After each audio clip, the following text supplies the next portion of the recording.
کی آج کابینہ کا اعلان ہو چکا ہے اور کابینہ میں جو نام گردش کر رہے تھے کچھ اس میں رد و بدل ہوا، لیکن شمشاد اختر صاحبہ جو ہیں پاکستان کی دوسری دفعہ کیئر ٹیکر فائنانس منسٹر بنی ہیں، اور وقار مسعود صاحب جو ہیں وہ وزیر اعظم کے مشیر بن گئے ہیں فائنانس کے۔ تو یہ دو نام سامنے آئے ہیں۔ کامرس منسٹری کے لیے اعجاز گوہر صاحب کا نام آیا ہے، اور انرجی منسٹری کے لیے آیا ہے نام محمد علی کا۔ اگر دیکھا جائے تو مناسب نام ہے، اور میں سمجھتا ہوں کہ ناموں کا مسئلہ نہیں ہے، مسئلہ موجودہ حالات کا ہے۔ حالات بہت زیادہ خراب ہیں، اور جیسے میں نے کل بھی اپنے ویلاگ میں ایک بات کہی تھی کہ جب یہ آئیں گے اور اپنی جب قلمدان سنبھالیں گے تو ان کو ایگزیکٹلی صورتحال کا پتہ لگے گا، اور صورتحال پاکستان کی معاشی بہت بری ہے۔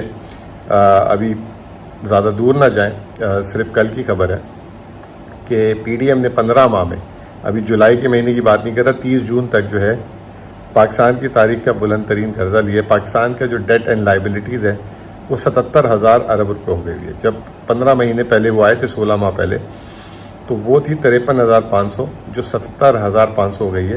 15 ماہ میں انہوں نے 23,500 ارب روپے قرض لیا۔ پی ٹی آئی نے اتنا قرض 42 ماہ میں نہیں لیا تھا اپنے، جو انہوں نے 15 ماہ میں لیا ہے۔ تو یہ جو قرض کا پہاڑ کھڑا کر گئے، اور جو جیسے پہلے بھی یہ کہہ رہا تھا کہ یہ جو بجٹ اعلان کیا ہے وہ ناقابل عمل ہے، اور جو آئی ایم ایف سے ایگری کیا ہوا بجٹ ہے جس میں 9,600 ارب روپے کے ٹیکس محصولات کی کلیکشن ہے، اگر وہ پوری جمع کر بھی لیتے ہیں، جو میرے حساب سے میری کتاب میں ناممکن ہے۔ میں سمجھتا ہوں کہ 8,500 ارب بھی ہو جائے، 8,000 ارب بلکہ پہلا ادب دوں گا، اور اگر وہ ہو جائے تو بہت بڑی بات ہے۔ 8,500 ارب کر لیا تو بہت ہی جسے کہتے ہیں چھکا مارنے والی بات ہوگی اس سال کی۔ تو اب کرنا کیا ہے، یہ سب سے امپورٹنٹ چیز ہے، اور اب یہ آ گئے ہیں، ان کو تو آنے میں سمجھنے میں تھوڑا ٹائم لگے گا۔ ان کی جتنی معاونت ہو سکتی ہے ان کی جائے۔ سب سے پہلے تو یہ کہ ایک جو سب سے اہم سوال یہ کہ آئے کتنے عرصے کے لیے۔ آج ایک تو کلیئر ہو گیا کہ 90 دن کے لیے نہیں ہے، یہ ایٹ لیسٹ فروری کے آخر تک ہے، ٹیک اوور دیتے دیتے تک مارچ ہو جائے گا۔ اب مزے کی بات یہ ہے کہ آئی ایم ایف کا پروگرام بھی 30 مارچ تک ہے۔ آئی ایم ایف نے جو پروگرام دیا تھا وہ 3 حصوں میں تھا۔ پہلا پچھلی حکومت کو دیا تھا پی ڈی ایم کو، دوسرا کیئر ٹیکرز کے لیے، تیسرا نئی حکومت الیکشن کے بعد آئے گی۔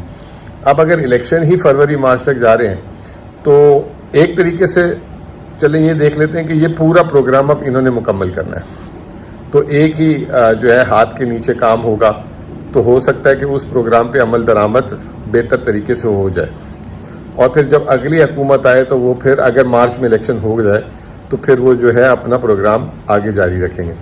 لیکن اس سے بڑا ایک اور مسئلہ ہے۔ اب مسئلہ یہ ہے کہ جو پنجاب کے پی کی حکومتیں تھیں، انہوں نے تو پورا بجٹ دیا ہی نہیں تھا، انہوں نے تو دیا ہی 4 مہینے کا بجٹ تھا۔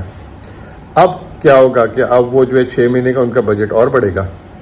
تو سب سے پہلے اگر میرا مشورہ ہے، کاکڑ صاحب سنیں، اگر کوئی بات پہنچا دے ان تک، شمشاد اختر صاحبہ تک پہنچا دے یا وقار مسعود صاحب تک پہنچا دے، سب سے پہلے تو صوبوں کی تجوری کو بند کریں۔ صوبوں کے پاس اس وقت سب سے بڑا بجٹ ہے، صوبے سرپلس دیں 1,500 ارب روپے وفاق کو، کیونکہ یہ وفاق تو میں آپ کو بتا رہا ہوں کہ 7,500 ارب تو منہ سے بول رہے ہیں اس سال ان کا خسارہ ہوگا۔ یہ 9,500 ارب ہو سکتا ہے 10,000 ارب بھی ہو جائے، کیونکہ ٹیکس کے محصولات ہو نہیں پائیں گے، مہنگائی بڑھ رہی ہے۔ دوسری چیز یہ کرے کہ یہ جتنے بھی ترقیاتی جو غیر ضروری اخراجات جو یہ حکومت پاس کر کے گئی تھی اس کو روکیں، یہ بہت ضروری ہے۔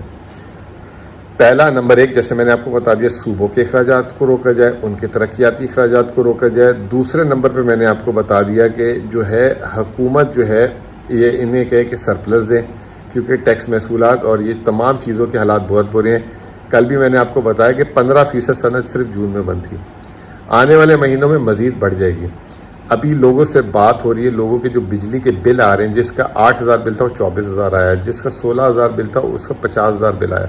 لوگوں کی